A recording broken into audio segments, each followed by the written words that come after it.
8h19. Le 7-10 Listen anywhere. وحده من سوريا.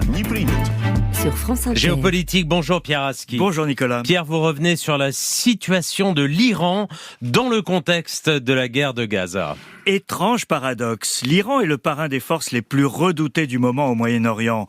Le Hamas palestinien, les Houthis yéménites qui affolent la mer Rouge ou le Hezbollah libanais. Mais dans le même temps, le régime des Mollahs s'effraie du succès sur les réseaux sociaux d'un septuagénaire filmé en dansant. L'histoire de l'oncle Sadegh illustre la difficulté d'analyser la complexité iranienne. Ce chauffeur de taxi de la ville de Rasht sur la mer Caspienne est l'attraction locale dès qu'il se met à chanter et danser. Fin novembre, une vidéo dans laquelle il se déhanche en répétant en refrain « Oh, oh, oh » a fait le tour de l'Iran, 4,5 millions de vues. Partout ailleurs, ce serait une minute de gloire, comme les réseaux sociaux les adorent. Pas en Iran, où c'est devenu un phénomène sociétal et donc politique.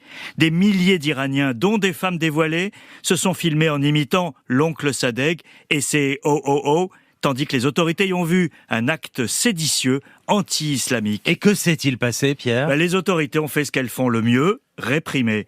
Le vieil homme et tous ceux qui pouvaient être identifiés sur la vidéo ont été arrêtés.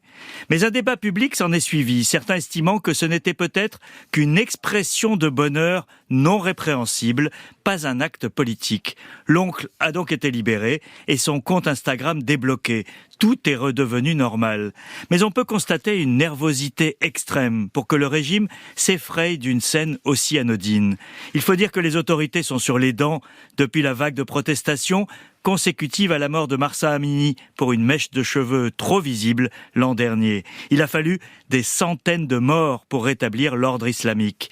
C'est donc le grand paradoxe iranien, puissance déstabilisatrice à l'extérieur, si fragile à l'intérieur. Et quel est l'impact de cette fragilité sur le rôle régional de l'Iran ? À chaque crise interne en Iran, Nicolas, on se pose la question de l'impact sur son activisme régional. Force est de constater que le rôle de Téhéran dans sa sphère d'influence ne faiblit pas.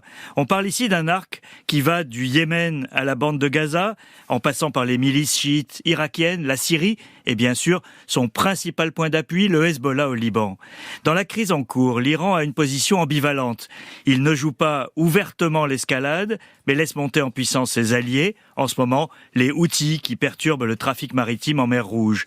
Tout se passe comme si Téhéran agissait de manière à ne pas risquer une confrontation directe avec les États-Unis, très présents dans la zone depuis le 7 octobre. Cette ambivalence sera-t-elle possible si cette crise continue son escalade régionale ? C'est là que nous retrouvons l'oncle Sadegh et ses « oh oh oh ».